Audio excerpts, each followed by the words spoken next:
Hello and welcome. Today I'm going to show you how to make this easy watercolor background. On this card I used 3 ink refills by Stampin' Up. I used Balmy Blue, Bermuda Bay, and Daffodil Delight, and that's what I'll show you today. And I will put it on pieces of shimmery white cardstock. It works well on shimmery white because it's a little bit heavier weight than regular cardstock, and it has a real pretty shimmery background. You don't need many supplies to make this watercolor background, and I will use the same colors I used before. Just get some kind of surface or a piece of wax paper or something that you can put a few drops of ink refills. Here's Balmy Blue. You don't have to put very much on there. Bermuda Bay. And these ink refills are pretty inexpensive. They are watercolor, so they're great for this technique. And Daffodil Delight. And that's just alphabetical order. You can put them on there however you want. Usually start with watercoloring with the lightest color first, but I just did them in order when I made the background for my cards. Now, as I said, this is shimmery white cardstock, which is a little bit heavier. So you need a spritzer. This is a Stampin' Spritzer by Stampin' Up.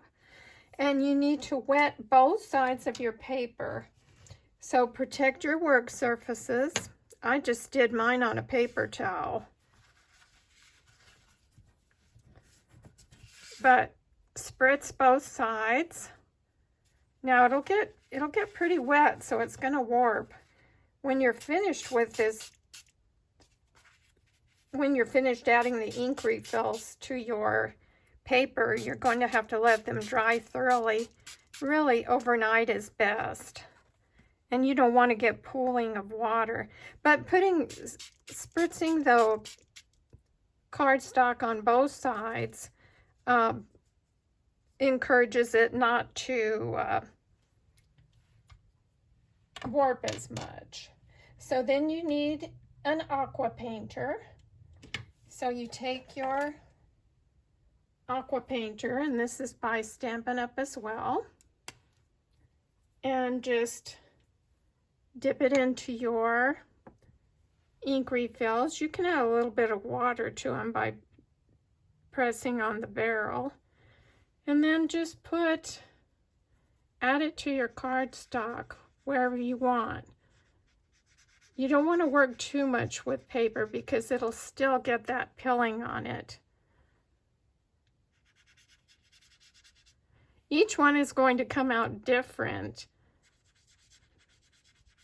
And that's what makes them unique and pretty. So I'll do the same thing on this one. I will add the Balmy Blue ink refill until it's kind of out.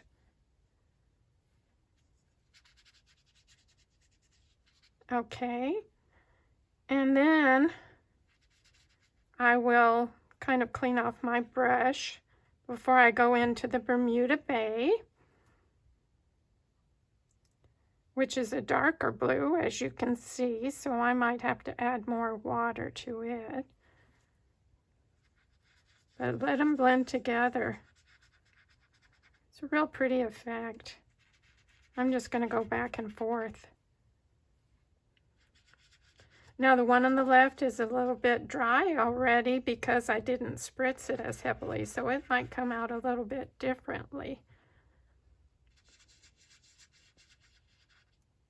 Now I wanted to create a sky for my last card, but I'll show you another card that I made using these same colors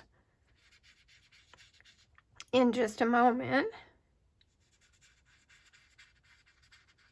Okay, I think that's enough. So again, I'm going to clean off my brush simply by dabbing it on the paper towel, and then go into my daffodil.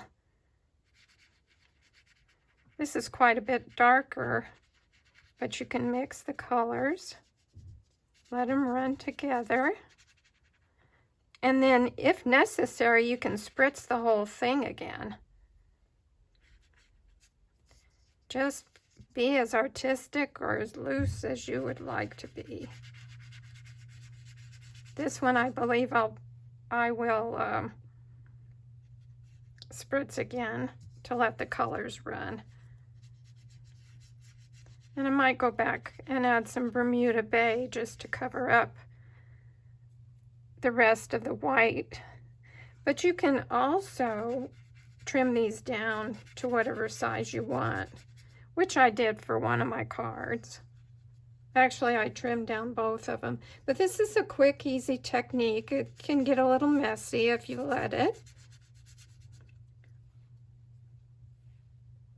Okay, I'm going to go back and add some more Bermuda Bay because I have some white spaces on this card that I want to cover in. And if you know what you're going to use it for, you can place the colors more strategically on your paper. And it's best to use 3 colors. Any more than that muddies it up a bit. Okay, I think I have added enough. So what I am going to do is spritz this one again so that the colors will run together a little bit more. And I have put quite a bit. I'm actually going to do both of them. Okay, now you obviously can't work with this until the paper is dry, and it will warp a little bit, so you'll need to put it underneath something heavy. So just let it dry. And if you want to pick up some of the pooling on the water, just use a paper towel or a tissue, and it'll give it even a kind of a blotchy effect, but it'll dry beautifully and give you a nice watercolor background. Now I will let these dry. Best to let them dry overnight. And I'll show you another card that I made using these same colors, but look how different they are between the two of them. Quite different. Now I made this card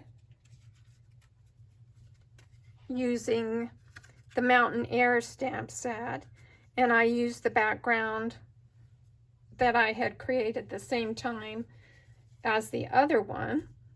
But I found as I went along that I was using too many stamps, and I kind of missed the effect that I wanted to get. And then I added some white embossing powder on top of the mountains, and I didn't like it, so I took one of my Stampin' Blend markers, the black, and colored in some of the snow. And this side was just a mess, so I took one of the dies that came with the Mountain Air bundle and added one of the spruce trees to the side. But the more I added to this card, the worse it got. So I just stopped and I cut it with one of our rectangle stitch dies and thought I better give up because it's just getting worse and worse. And I think this card was not meant to be from the beginning, because I stamped the inside and look what I did. I put it on the wrong side. But, you know, that is handmade. So I'm just going with it. I'm going to send it to the person I was originally going to send it to, and they will understand that mistakes happen. But this is the second card that I made with the watercolor background. But I am just as pleased as can be with the one using Paradise Palms. I think it came out beautiful. and I put that there to photograph it, but the inside is the right way. So you can see that this is an easy technique, so give it a try. Thanks for stopping by today. Please like and share this video and subscribe to my YouTube channel. I appreciate you stopping by. Have a wonderful day. Bye.